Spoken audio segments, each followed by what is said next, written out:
Good evening, everyone, and welcome to this special program sponsored by the Massachusetts Historical Society. My name is Kanasoran Wongstri Chanalai. I'm the Director of Research at the MHS, and I also have with me here today Olivia Saya, who is the Program Coordinator at the MHS. Thank you for tuning in this evening for this talk, part of our programming for the 250th anniversary of the start of the American Revolution. At the MHS, we host a variety of events, including free seminars during the academic year, seminars related to works in progress, and all of these delve into the complexities of history. We encourage people to share their observations, interpretations, and ideas, and we are only able to provide such programming because of the support of members everywhere around the country and supporters such as yourselves. Please visit our website to learn more about our programs, our upcoming programs, our exhibit, and our library, and also about how you can support us. This evening, I am honored to welcome back former MHS Research Fellow Professor Donald Johnson. Donald F. Johnson is Associate Professor of History at North Dakota State University, where he teaches courses on war and society in America, colonial and revolutionary America, public memory and memorialization, the age of Atlantic revolutions, and historic research and writing. Professor Johnson is the author of the book Occupied America, Military Rule and the Everyday Experience of Revolution, published by the University of Pennsylvania Press in 2020. The book received the Society for Military History's Distinguished Book Award in U.S. military history. He also authored the essay Ambiguous Allegiances, Urban Loyalties During the American Revolution, which was published in the Journal of American History. Professor Johnson has received the National Society Daughters of Colonial Wars Outstanding American History Teacher Award and the Society for Historians of the Early American Republic's Dissertation Prize. Professor Johnson's research has been sponsored by various institutions and organizations, including the American Antiquarian Society, the American Philosophical Society, the Library Company of Philadelphia, the Newport Historical Society, the McNeil Center for Early American Studies, and the National Endowment for the Humanities through the Massachusetts Historical Society. He's currently working on two projects, a study of local-level revolutionary organization between April 1775 and July 1776, as well as a history of the Continental Congress's collective leadership during the Revolutionary War. We're going to turn this over to Professor Johnson. If you have any questions during the program, you can type them into the Q&A box, or you can also raise your digital hand, and we'll get to that during that portion of the event. But for right now, please welcome Professor Donald Johnson. Thank you so much, Kid, for that very generous introduction. And to all of you out there for tuning in on a Monday night. Also, I'd like to wish everyone a happy Bastille Day for those who are inclined to celebrate. I'm going to share tonight some initial findings that will be incorporated into the first of those projects that Kid was just mentioning, the project on local government in the American Revolution, and especially during the early stages. It's a book that I'm just in the initial stages of drafting. I spent about the last 9 or 10 months out east collecting research materials and including that 6-month stint sponsored by the NEH and the Massachusetts Historical Society in Boston, which I am very grateful to the staff, librarians, and everybody at the MHS, which was just an amazing host institution. Which is another way that makes it really gratifying to kind of give back to the institution through this talk. So I'm going to start with a figure that is familiar to many of you in Boston, but I want to put him in a little bit of a different context. So in 1765, a young attorney named John Adams and 4 other leading citizens of the small town of Braintree, Massachusetts, met as a committee appointed by their town meeting to determine how their representative in Massachusetts' general court should react to Parliament's imposition of the Stamp Act. Now, that act, which many of us are probably familiar with, imposed a 1 shilling tax on all official paperwork, was one of the first of dozens of taxes, regulations, and imperial reforms that between 1763 and 1775 sparked a dedicated colonial resistance of which Adams was becoming one of the leading figures. And in their instructions to their town's representative, which Adams primarily authored, Adams and his colleagues declared that, quote, we can no longer forbear complaining that many of the measures of the late ministry and some of the late acts of Parliament have a tendency in our apprehension to divest us of some of our most essential rights and liberties.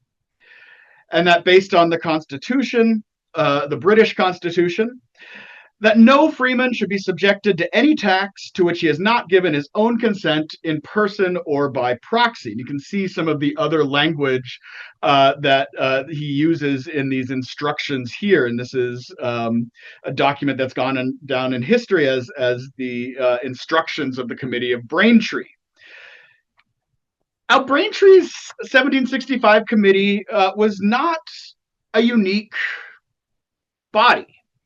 It was part of a network of formal and informal committees dedicated to resisting British taxation and protecting colonists' rights that expanded over the next 9 or 10 years into a forceful and well-organized resistance movement centered mostly in New England and in southeastern New England and the Boston region, but reaching elsewhere as well. There were committees in Virginia, in South Carolina, in New York, and in other parts of the colonies, though the majority of them before 1774 were in New England, though we'll get into kind of the expansion of these a little bit later. By the early 1770s, committees of correspondence, which were more formally designated committees, grew up in almost all colonial capitals to coordinate responses to these imperial encroachments on British colonial rights. As well as the Braintree Committee instructed its representative to the Massachusetts legislature, these committees in colonial capitals instructed the colony's agents in London, of whom Adams's fellow founding father Benjamin Franklin was one of the most influential, on what arguments to make in lobbying the king's government for relief. Led by the venerable Boston Committee of Correspondence, on which Adams and his cousin Samuel Adams both sat, these committees organized boycotts, street protests, and even some borderline violent acts of resistance, such as the tarring and feathering of government supporters, attacks on British customs cruisers, such as the Liberty and the Gaspee, and most infamously, destruction of 92,000 pounds of East India tea in Boston Harbor at the end of 1773. And it's this incident that indirectly leads to an expansion of the resistance movement. The Boston Tea Party provoked Parliament into passing what it called the Coercive Acts, what were called in America the Intolerable Acts, which accelerated the imperial crisis and set in motion the chain of events that ultimately led to the independence of the United States. And most of us who've spent any time studying the Revolution are generally familiar with the narrative that follows. The First Continental Congress meeting in mid to late 1774, the Articles of Association, the battles of Lexington and Concord, Ticonderoga, Bunker Hill, et cetera, culminating with the dramatic debates leading up to the Second Continental Congress, declaring American independence on July 4th, 1776, which many of us just celebrated about 10 days ago. Now, the triumph of the founding fathers and the founders with a capital F, if you will, people like the Adamses, Franklin, George Washington, Thomas Jefferson, people who were painted by famous painters and have gone down in our textbooks and our national mythology, is the stuff of civic myth, burned into our brain by generations of history texts poets and history teachers, not to mention HBO miniseries, Broadway musicals, PBS documentaries that have recently resuscitated public interest in the founding. And these men and a few women deserve much of the credit that they're given.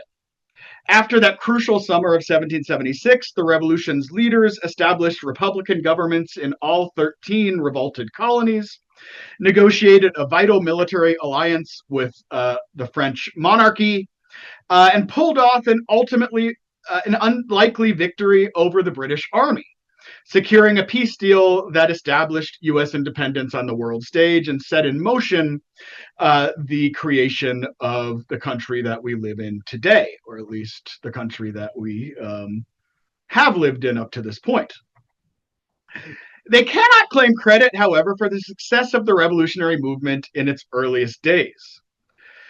In the crucial period between late 1774, when the news of the coercive acts reached North America, and the outbreak of the Revolutionary War in April of 1775, it was not the Continental Congress or even provincial elites like the Adamses, like Franklin, like Washington or Jefferson, who led the way in establishing revolutionary rule and cementing the revolution as a viable political movement. Instead, it was the emergence of thousands of lesser leaders in local communities from Georgia to New Hampshire, organizing themselves into committees at the county and even at the town and local levels that drove the revolution forward.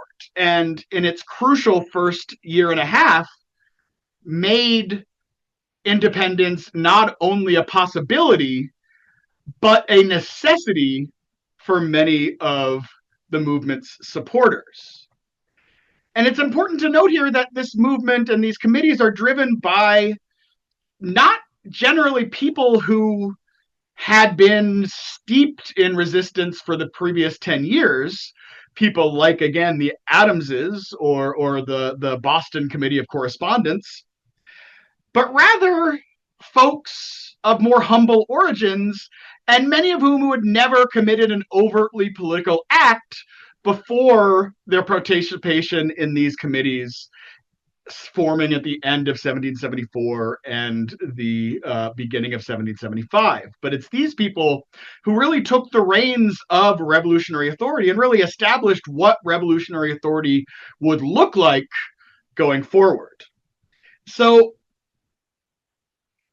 stepping forward or stepping back from kind of the general into the more specific, I'll show you a little bit what I mean here. And to start real simple, in the mid-September of 1774, soon after news of the Coercive Act's passage reached North America, the schooner Polly sailed north from Chesapeake Bay, laden with 1,000 bushels of Indian corn, intended as a free gift from the people of Worcester County, Maryland, on the tip of Maryland's eastern shore, that southernmost red dot on your map here, to the population of Boston.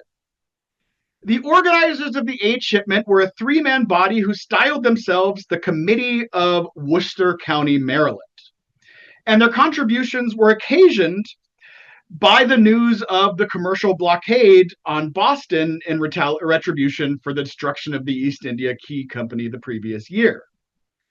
Specifically, Worcester's committeemen wrote in their note to the Boston Committee of Correspondence, which is preserved in the Massachusetts Historical Society. The signature line is the other document on your screens.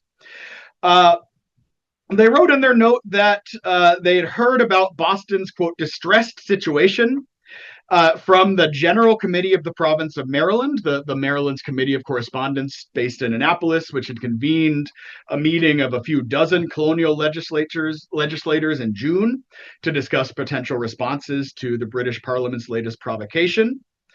But it was not unique. It was joined by Groups in nearby Queen Anne's and Kent counties, who each sent another 1,000 bushels of corn. And aid came also from neighboring colonies, from the town of Newcastle in the colony of Delaware, and from the counties of York and Cumberland in Pennsylvania. Maryland's largest city, Baltimore, dispatched an entire ship, the aptly named sloop America, laden with 3,000 bushels of corn, 20 barrels of rye flour, 2 barrels of pork, and 20 barrels of bread, along with an additional 1,000 barrels of corn sent forward by the citizens of Annapolis. And then in November, Baltimore's committee forwarded an additional 17,000 bushels of grain, along with a barrel of good Irish beef, in addition to flour constituting a donation from the gentlemen of Talbot and Dorset counties in northeastern Maryland for the use of the poor of Boston. So support was coming from a lot of different quarters in the late summer, or the late waning months of late summer and early fall of 1774. Now, these donations were not motivated purely by charitable instincts, as you might suspect. Instead, or in addition, they're motivated by political considerations. Baltimore's Committee of Correspondence assured their counterparts in Boston that the supplies represented, quote, the hearty disposition of this province, Maryland, towards the colonial resistance in New England, assuring the Bostonians that Maryland men stood ready to, quote, support every sufferer in their own common cause. And that phrase, common cause, is really important here. Not merely benefactors concerned with only alleviating suffering, Marylanders portrayed themselves as comrades in arms, engaged in a common struggle against imperial overreach. Rural committeemen expressed this point even more explicitly in their messages to Boston. Queen Anne's committee deplored, quote, the late unconstitutional and oppressive acts of Parliament in language that mirrored what Adams had written 10 years earlier, and showed how steeped, even if these people hadn't engaged in politics before 1774, how steeped they were in the debates and the rhetoric that had been circulating during the imperial crisis. The organizers of Worcester's donation praised the New Englanders for, quote, so plainly manifesting the zeal and firm attachment you have to the general cause, in the, quote, unhappy, alarming, and very interesting contest between Britain and her colonies. And inviting further collaboration, Worcester's committee implored Boston's resistance leaders for some accounts of your situation, adding that, quote, no piece of intelligence would be more generally agreeable to the person of their isolated county than Boston news. And this demonstrates, again, the circulation of information and debate that is occurring in the years leading up to this mass mobilization, but also that this mass mobilization really hasn't taken off yet until late 1774. Boston's Committee of Donations, a subset of its Committee of Correspondence that included such prominent leaders as Samuel Adams and Joseph Warren, responded with a 4-page letter. And the effort of writing such a letter, is not to be dismissed in a time when Boston was under blockade, and Adams, Warren, and their colleagues were certainly very busy organizing both relief and future resistance and further resistance to the British. But they described in depth the city's, quote, difficult and truly alarming circumstances, as well as the, quote, insults and abuses offered by the soldiery that occupied the town. Despite the hardships, Boston's leaders assured the Marylanders that with the help of donations from sympathetic communities like Worcester County, they stood firm against, quote, ministerial vengeance.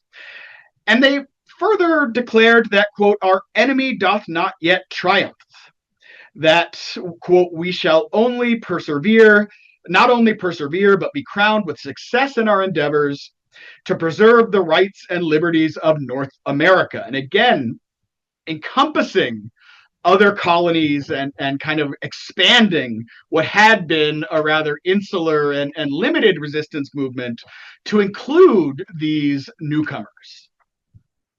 Concluding their narrative, the committee hammered this point home by warning their benefactors that, quote, Boston has been first struck at, but if left unchecked, imperial policies would, quote, extend to the entire subversion and destruction of everything accounted valuable and dear in the eyes of the friends of freedom across this widely extended continent.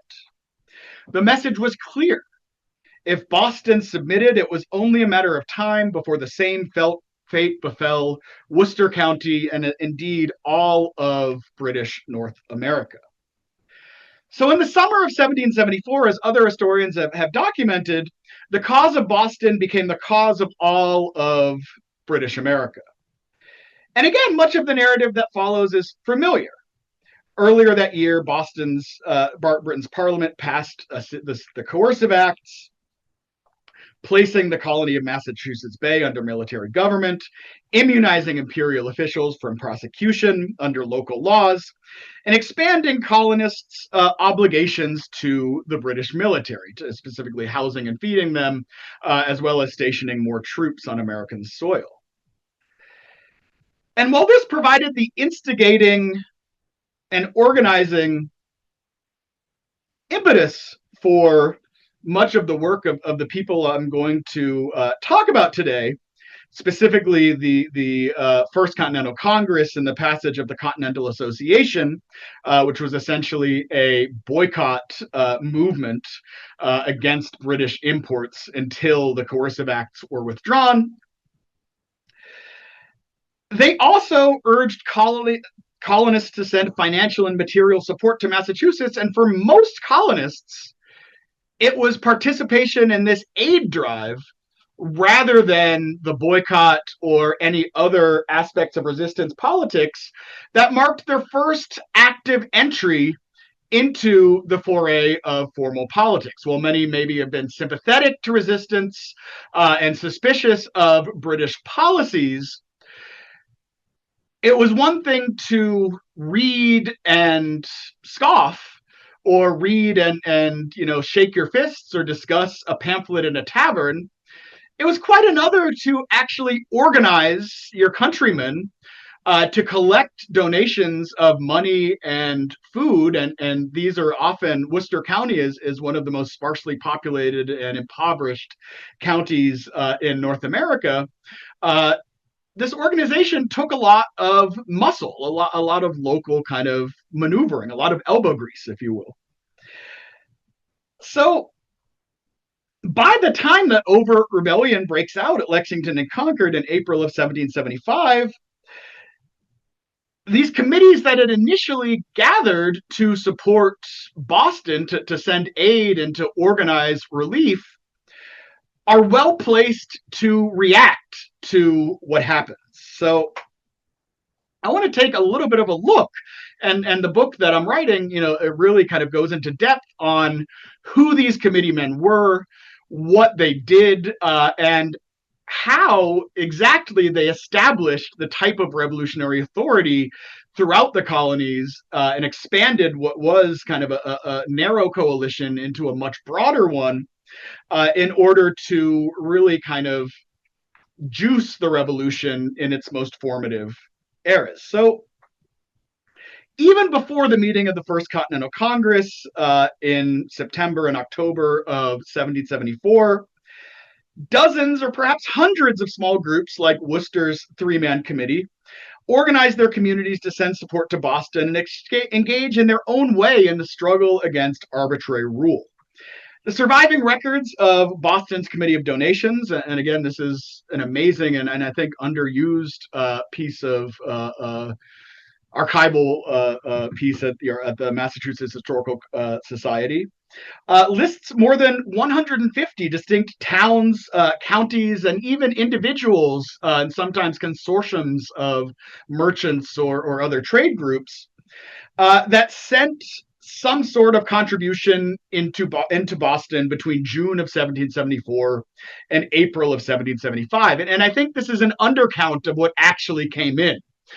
These were only the things that were accompanied by a formal letter. I think a lot more came in more informally through mercantile networks, through family networks, and quite frankly, under the table through smuggling networks that had existed for the previous quarter century, as again has been documented pretty well by historians of the 18th century.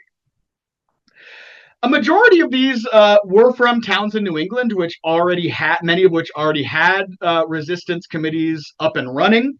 I think Braintree has a committee since 1765. Marblehead, where many of these donations are routed through, since the port of Boston was closed from the coercive acts, had a very active committee headed by future Massachusetts governor and man responsible for political redistricting shenanigans, Elbridge Gerry. But there were many committees from other parts of the colonies. And it's those, I think, that are the most remarkable, the ones from places like Worcester County, Maryland. And give you a sense of the reason why. It's because all the New England people like Elbridge Gerry, people like the Adamses, are experienced rebels, essentially, or at least dissidents by this point. Provincial committeemen like Worcester County's committee, Peter Chale, John Dunn, and William Morris, were not. These men were, well, for lack of a better phrase, big fish in small ponds, or to use a metaphor that might be more appropriate to a great baseball town like Boston, kind of a minor league team. And this is the case with the hundreds and maybe even a couple of my interlocutors in discussing this project with folks have suggested there may have even been thousands of these local committees, and I'm hesitant to go that far, but they're at least in the hundreds. We're a mixture of has-beens, and you might think of, again, kind of like the minor league baseball team, retired major leaguers. These were older men who had often had highly successful public careers, but were now settled into retirement as community elders. Up-and-comers, men in their late teens and early 20s from prominent families or of exceptional ability, who could expect to rise to positions of power in colonial society by middle age. And the majority of their ranks were what I call never-will-be's. Middle-aged men who were on their way, but on their way to prominent positions at the local level. They would never rise to provincial or imperial office. They were the local well-to-do farmers, the local lawyers who practiced at the county bar and drew up wills, the local justices of the peace, the local tavern keepers. Often it's amazing how often the local tavern keeper and the local parish or local parish clergy served on these committees as well. And again, these are kind of people, to use an overused phrase, kind of the middling sort, but drawn from different ranks of society. Most of these men could read. Almost all owned some property, though interestingly, there's a fair proportion who didn't. And almost all had achieved some level of professional success, or at least had prospects of it. But very few, except for the has-beens and some of the very wealthy up-and-comers, think kind of Washington, Jefferson, and some others, numbered among the wealthiest or most prominent citizens in their respective colonies. Worcester's committee provides an example of this because each of these men is one of these fits one of these categories.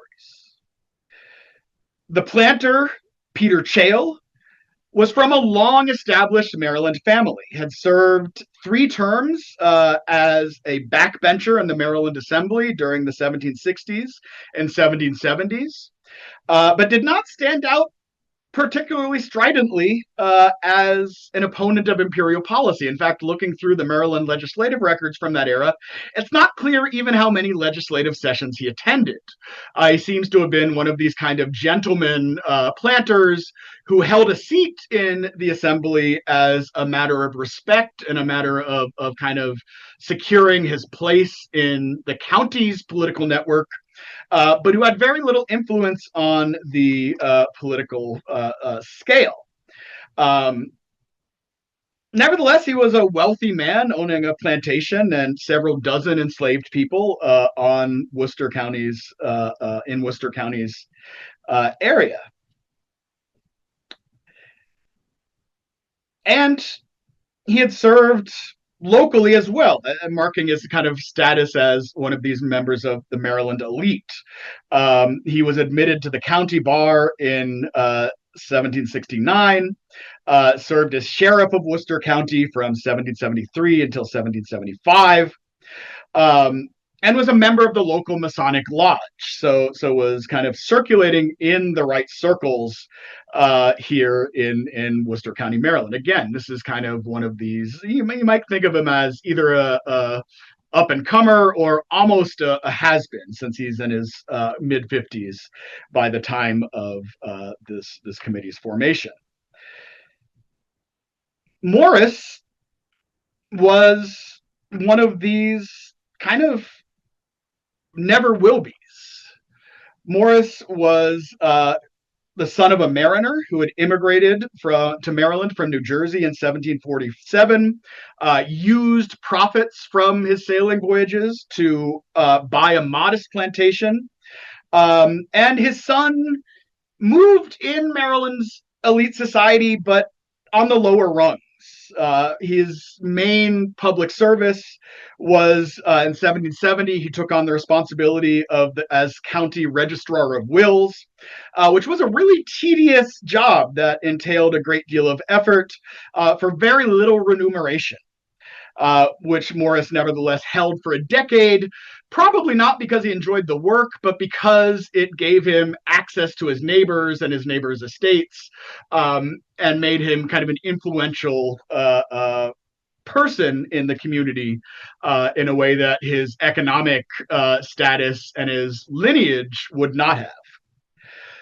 And then John Donne is one of these up and comers. He's a young lawyer who's admitted on the county bar, but again, like Chale, not on the provincial level, which is interesting, though he's in his 20s during this time, so he might have been kind of working his way up. I know the least about him, but he seems to have been kind of one of these, again, strivers, someone who was kind of on the up and cut from a relatively obscure family, but a respected one who was making his way through the colonial ladder of social and political influence. So these are the types of people who form these committees. And again, for thousands of local leaders like them who emerge in late 1774 and early 1775, and we'll talk more about kind of these in greater detail in a couple minutes.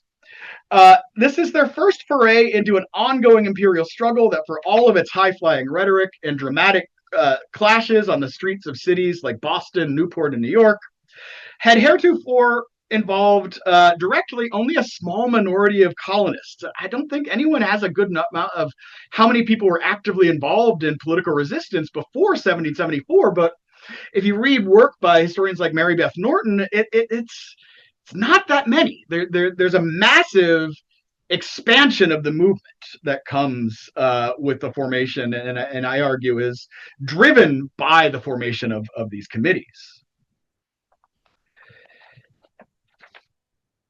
So the main argument of the book is that between April of 1775 and July of 1776, local committeemen helped to rally their neighbors, friends, and relatives to topple a royal government that was the only government that most people in the colonies had ever known. After effecting this overthrow, And in the absence of clear guidance by either the Continental Congress or the provincial legislatures or the provincial leadership, these men reluctantly took up the reins of government themselves, at least on the local level, and cemented the revolution in their communities. I'm going to talk for the rest of this lecture about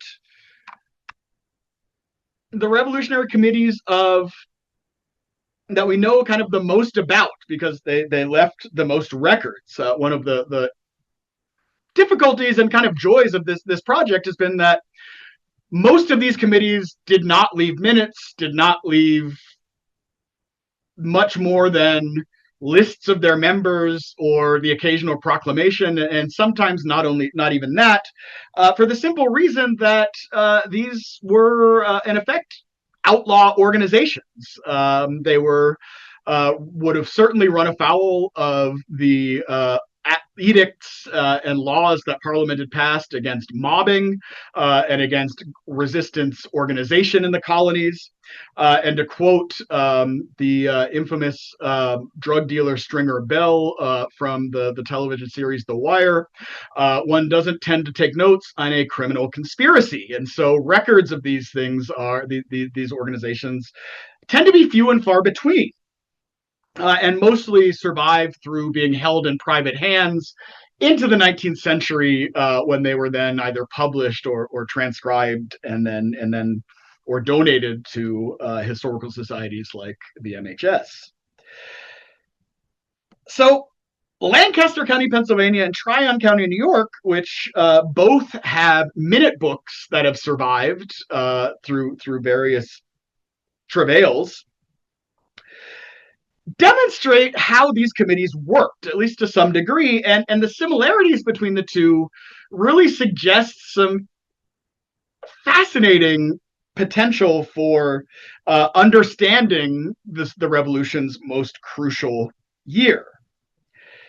They demonstrate first that as the war broke out in April and May of 1775, local committeemen were largely left to their own devices, bereft of any instructions of how to proceed. And this was not by their choice. Committees are constantly writing to the Continental Congress. They're constantly writing to provincial conventions that emerge after the fall of the colonial legislatures and the colonial governors, for instructions to know what to do.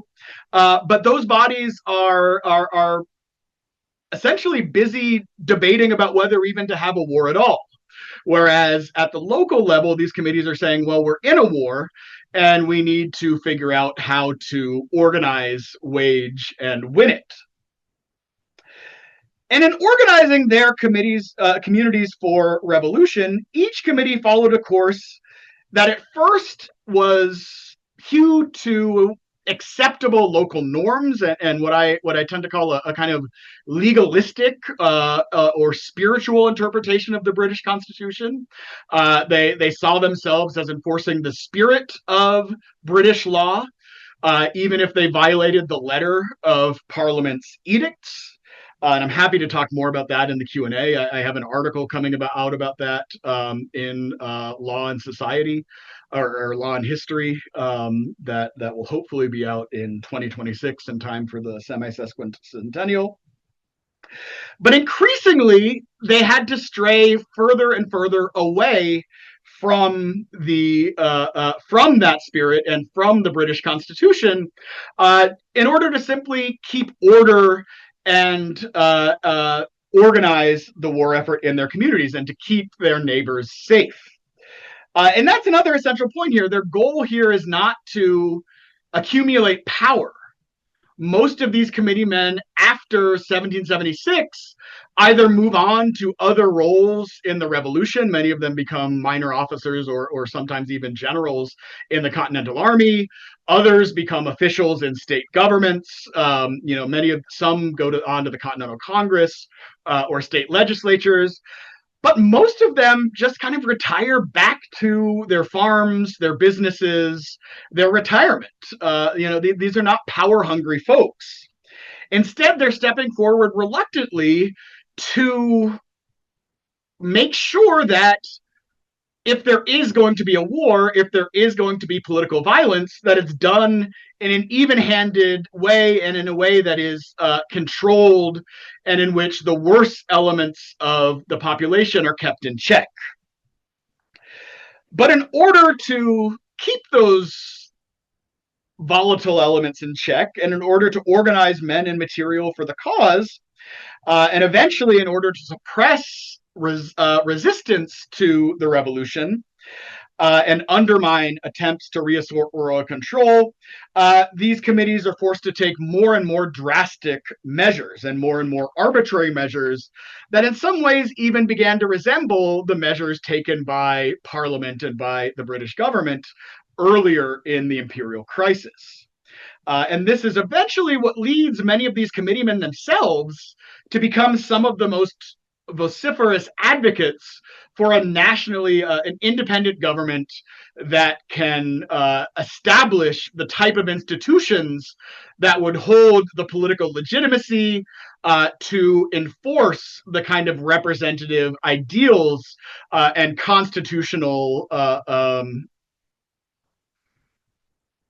settlement or constitutional, again, that kind of spirit of the British Constitution, that spirit of individual liberty, of the protection of rights, of the principle of representative limited government, that they themselves were trying and failing to uphold. So who are these people?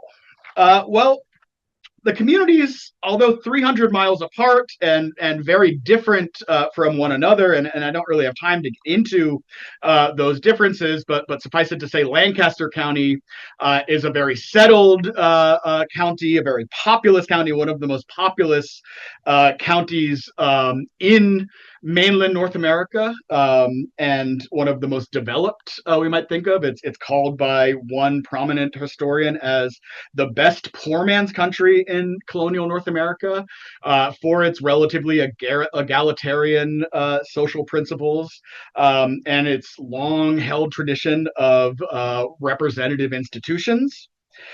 Whereas Tryon County was one of the newest counties in colonial North America, incorporated only in 1777 out of land that was barely even mapped out.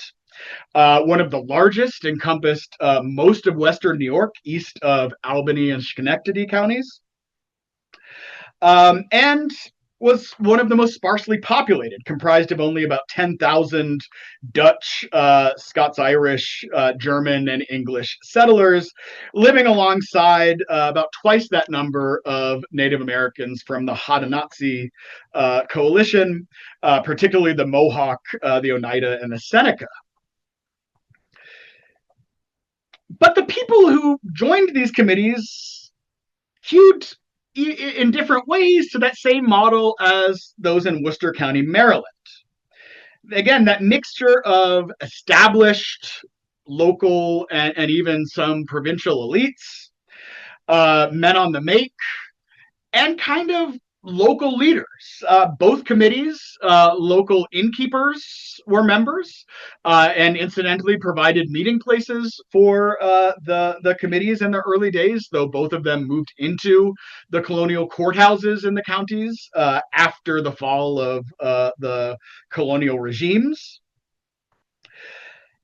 And membership spanned the social spectrum, at least to some degree, from the kind of lower ranks of the elite and the middling sort, up through the more elite former office holders, and even some former high-ranking military officers. Well, some commonalities, though, despite vast differences in age, in experience, and in backgrounds. Almost all members of these committees had served at least one stint in the colonial militia. And many, a majority, though I'm not quite sure how much, I'm still working on my database of committee members. I've got several hundred kind of documented committee members that I'm trying to do kind of snippet biographies of to see kind of who these people were. Many, and I think a majority, had seen extensive service alongside British regulars during the 7 Years or French and Indian War. Almost all were either landowners or had extensive or even modest commercial interests. Very few were in debt, or at least in such heavy debt that it would have restricted their financial freedom. Almost They hailed from a variety of faiths and national backgrounds. Nearly half of both the Lancaster and Worcester and Tryon County committees spoke a language other than English at home, and both of them published their decrees in both English and German, reflecting the makeup of their communities. But all were Protestant. This is a rule that gets bent in Maryland and to some degree in Rhode Island and South Carolina, where there's a few Jewish people and a few Catholics on these committees. All were white, or at least to the extent that Germans and Scots-Irish were considered white during this period. But there were no mixed race and certainly no free blacks or Native Americans on any of these committees. And they were all, again, these kind of middling sorts. Again, think that kind of big fish in small ponds, or a AAA baseball team. Some examples. In Lancaster County, the chair of the committee was Edward Shippen III, which many of you who've studied the colonial period might have heard of. He was in his 70s by 1775, but in his prime in the 1730s and 40s, he had been a favorite of the Penn family. And he and James Logan had essentially spent much of their careers selling off most of Pennsylvania to European settlers and making a tidy fortune doing so. But by the 1770s, he had retired to a estate outside of Lancaster City, and was essentially a substitute judge at Lancaster County courts, who would come in on the odd session to preside, would give advice and mentor young lawyers and judges coming up in the county and the district circuit, and was generally just kind of a member of the local gentry. There were also up-and-coming men like the young attorney Jasper Yates, the ironmonger George Ross, and the physician Adam Simon Kuhn, each of whom would go on to serve in either the Pennsylvania legislature or the Continental Congress. George Ross would go on to sign the Declaration of Independence. And again, local elites, these kind of never-will-be's, people like the assistant Burgess Casper and owner of a dyeing works, Caspar Schaffner, and the innkeeper Adam Reichart, both of whom were first-generation German immigrants, and both of whom were on that kind of lower elite spectrum, or lower, even kind of lower on the middling sorts. In Tryon County, there was less experience. They didn't have an Edward Shippen III to draw on. But nevertheless, Christopher Yates, a surveyor and attorney in his late 20s, chaired what was initially a 4-man committee at its inception in August of 1774, joined by the schoolmaster, Adam Fink, the middling farmer, John Frey, and the Indian trader, Isaac Paris, who later that year represented the county at New York's Provincial Congress. So again, that kind of mix of backgrounds, mix of classes, mix of people. Edward Countryman, a historian who studied the Revolution in New York, perhaps more than anyone else, at least in the way that of kind of a social political nexus, called these the nucleus of a new frontier elite that, had the revolution not broken out, you could see in 20 or 30 years may have equaled the kind of political heft of a Shippen or a Ross in Pennsylvania.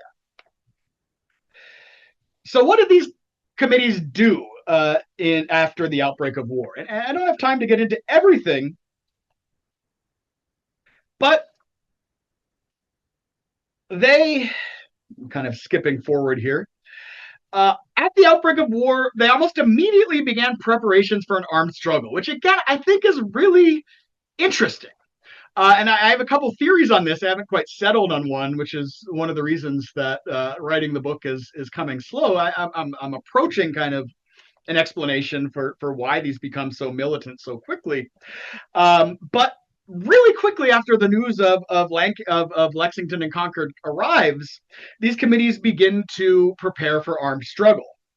On May 1st, and remember, Lexington and Concord happens on April 19th, so this is less than 2 weeks after, and about 5 days after the committee receives word of Lexington and Concord.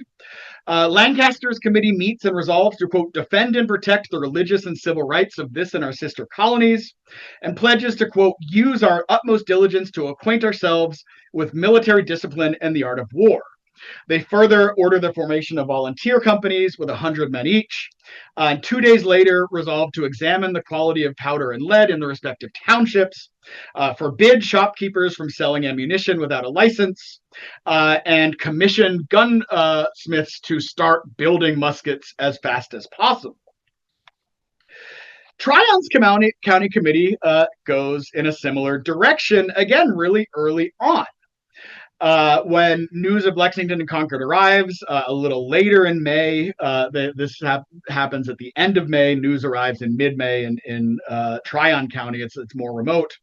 But when they meet at the end of May, the committeemen send 4 of their number to Albany and Schenectady to meet with those towns committees and to procure, quote, such a quantity of powder and flints and lead as they judge necessary for the defense of the committee or of the county. And they also embody volunteer forces and even send them into, they mobilize them, they arm them and send them to observe the actions of a loyalist family in the area, the powerful Johnson family, which at the news of Lexington and Concord begins kind of counter-mobilizing.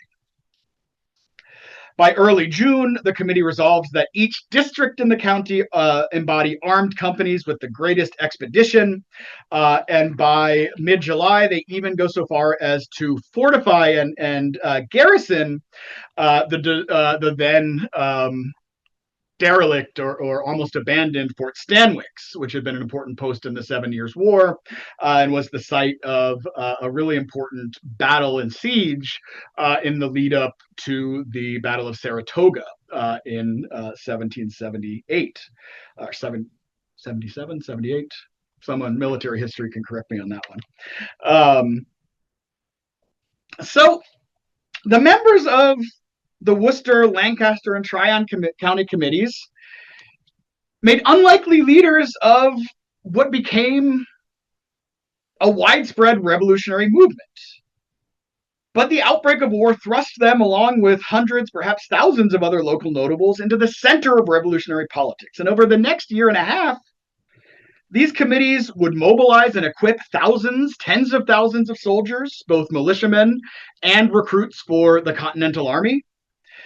Would arm them and clothe them, often at their own expense. And this is another thing the committeemen are constantly writing to continental and provincial authorities for. They're saying, we're paying these soldiers, we're paying for their clothes, we're paying for their weapons and ammunition, we're paying for their food. When are we going to get paid back, and by who?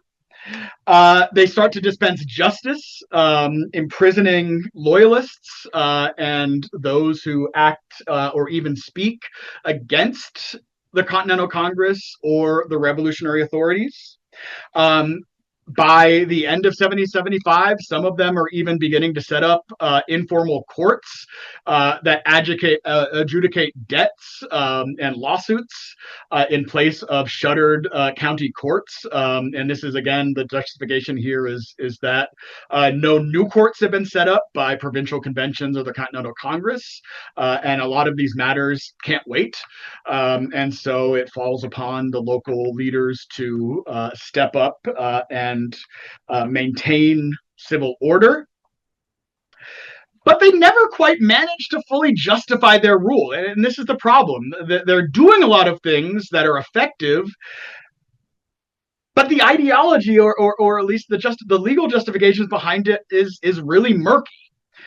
And their neighbors notice this, even the ones that are sympathetic to them, but especially the ones who are opposed to them, the loyalists, the disaffected, Native Americans, in some cases, the enslaved and indentured servants, and other enemies of the revolution.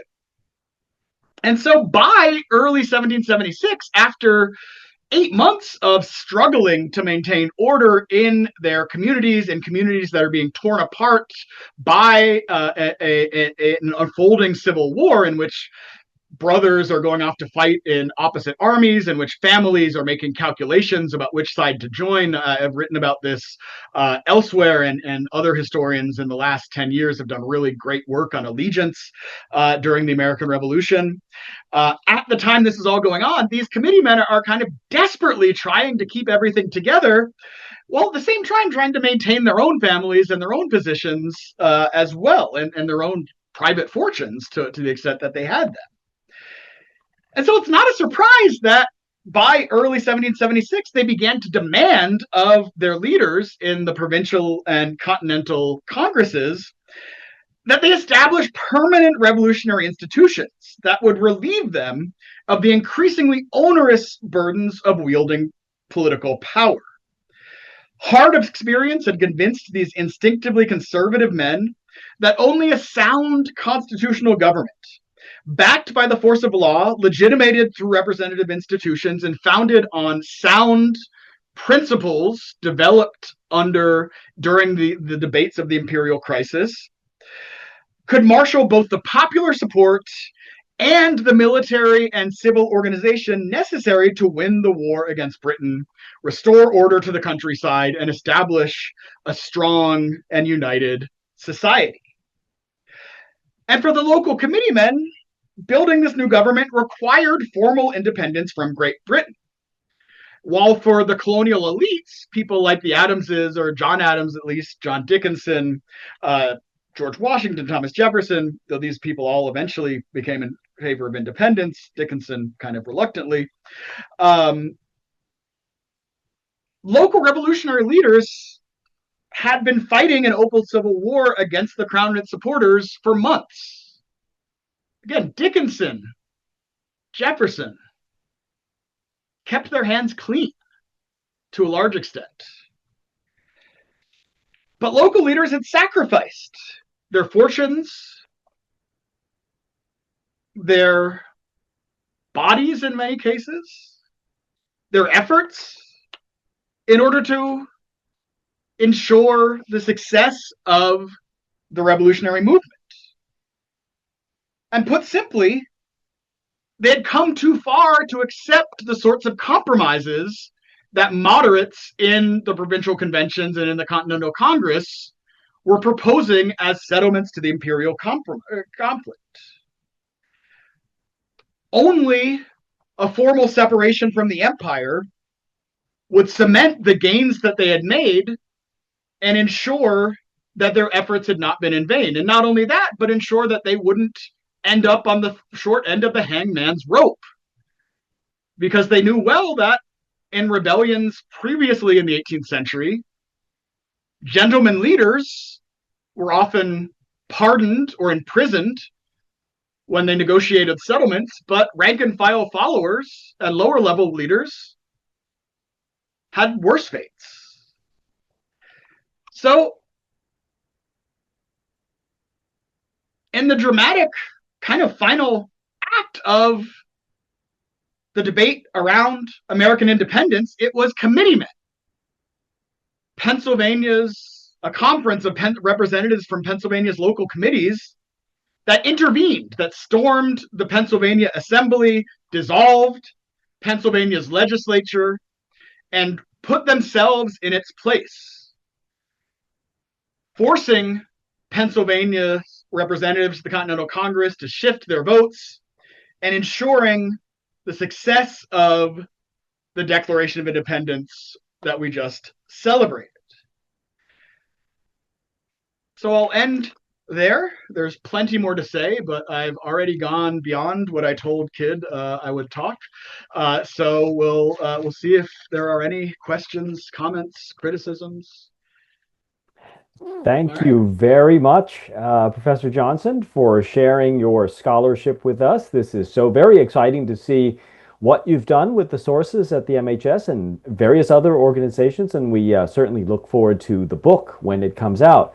We actually do have a lot of questions from the audience members. We're not going to get through them all. We're going to make sure that we make a copy of all of these and send them to you afterwards. But would you like people to reach out to you if they have questions or comments? We can put your email in the chat if that's if you're okay with that. Yes, absolutely. And I'm sorry, I intended to go for 45 minutes, but extemporized a little too much here. So, No, no, yeah, there's some very good questions here, and I'd be happy to kind of respond yeah. over email or otherwise. Let's go to a few of them, and we'll go to 7:05. So we'll Sounds get good. through a few of them. All right. Olivia, please put Professor Johnson's email into the chat for folks to reach him if they have additional questions or comments or want to learn more about his work. All right. Let's start with this one. Do you agree with Carl Becker's formulation? The revolution was a movement for home rule, but also a struggle over who should rule at home. Or is your account a consensus history of a broad uprising of common folk against British oppression? Uh, I'd say both. To have kind of a Pollyanna-ish answer. I think there is definitely a struggle between local committee, and I wouldn't say a struggle, but a spirited debate between local committees, provincial leadership, provincial conventions and congresses, and continental leadership about who exactly is in charge and about what exactly people should be doing. One of the ways that you see these committees, and again, I've had to kind of look backwards or read against the grain in a lot of these records to kind of find evidence of them, is when they write to provincial conventions or the Continental Congress. And for example, Tryon County's committee writes to the New York Committee of Correspondence, which was sitting in Albany, um, or the Albany Committee of Correspondence, perhaps, which gets sent on to the New York Committee of Correspondence. But essentially, they say, we captured some loyalists, we put them in chains, and we're sending them to Albany to go to jail. And the New York Committee of Correspondence writes back and says, hey, wait a minute. No one, we don't have any legal authority to arrest people or put them in chains or send them to jail. What the heck are you doing? All you were supposed to do was organize militia companies and raise guns and money. And the Tryon County, people, committeemen push back and say, well, if we don't imprison them, they're going to come kill us. So what do you think we should do? And so there's this kind of push and pull where eventually, what happens is these committees kind of go out on their own, and in order to maintain their grip on the revolutionary movement, provincial and continental leaders kind of have to legitimize their actions after the fact. And you see a lot of this kind of going on, especially in the summer of 1775 and the early fall. There is also a struggle within the committees. This is something I didn't have time to get to in this talk, but it will feature a lot in the book. The committees that form in 1774, and then the committees that emerge in same committees that meet in 1775. Vary widely in membership, both in terms of numbers and in terms of backgrounds. This is something that Edward Countryman observed on the committees of New York, and I think Ryerson talks about in the committees of southeastern Pennsylvania as well, that every time there's a new election for committee members, the threshold for wealth and political clout gets lower, and you see more and more people from the lower middling sort, and sometimes even the upper lower sort, getting onto them. Lower tradespeople and more humble farmers. To give a few examples. And in some cases, they get really huge for reasons that I'm not entirely sure. In the summer of 1775, a lot of the committees in North Carolina move from around a dozen members to 50 or more, and in some cases 100, which is really interesting because I don't know how you could have a efficient committee meeting with like 100 people. So it's one of the things I'm still kind of investigating. North Carolina's the piece that I'm still trying to kind of incorporate right now. But there is a struggle kind of amongst these about who's going to rule. It's also a struggle between kind of radicals and moderates and conservatives, as you have in a lot of revolutions. One of the most dramatic incidents is in June of 1775 in Lancaster County. The Lancaster County Committee, which was fairly moderate at its inception, wanted to support the war effort, but wanted to do so in an orderly and a legal way, and especially wanted to protect the rights of religious dissenters in Lancaster County. People like Mennonites, Moravians, and these other kind of German, mostly German dissenting groups who are pacifists.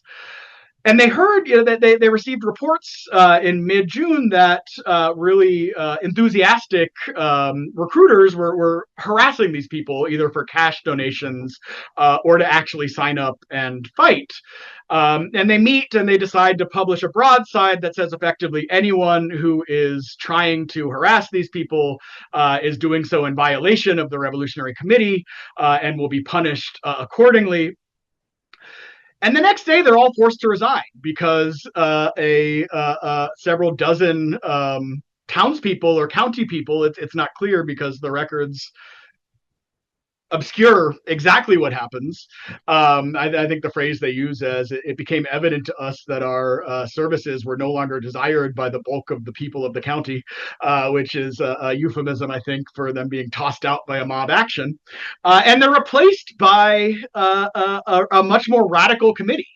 And the chair of that committee is actually James Byrd, who's this kind of grizzled old militia leader, who's the representative from the town of Paxton, which has this history of being kind of at the forefront of vigilante violence against Native Americans, and maintains that reputation during the ramp up to the revolution. There's already trouble in May when the committee of Paxton writes to the thing and say, "Hey, we need some more guns. We recruited extra volunteers," and the Lancaster County Committee says, "Hey, we don't need more volunteers, and you guys don't need guns yet."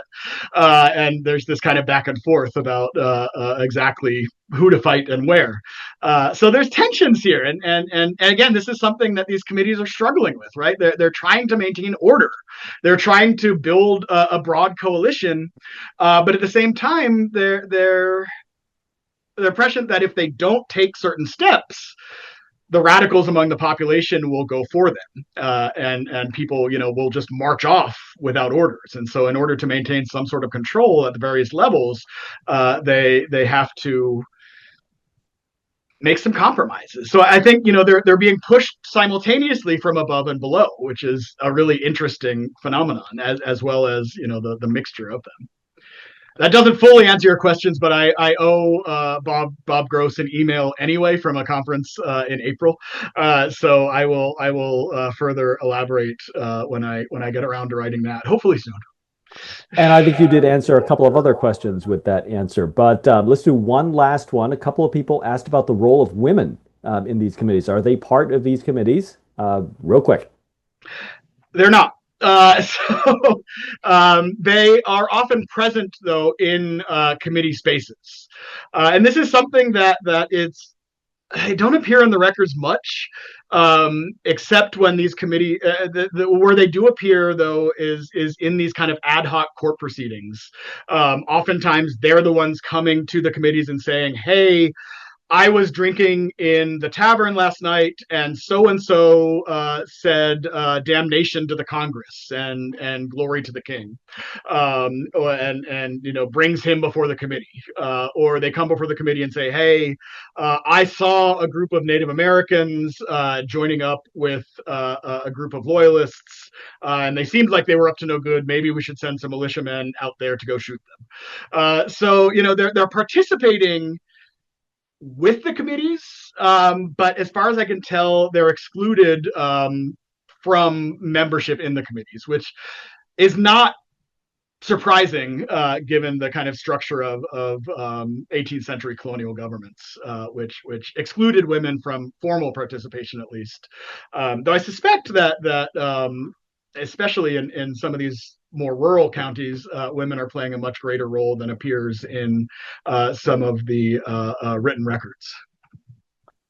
Very good. Thank you very much. That's again a lot of food for thought, a lot to think about on your end and for our audience members as well. So thank you so much for sharing your scholarship with us, and best of luck as you work on the manuscript.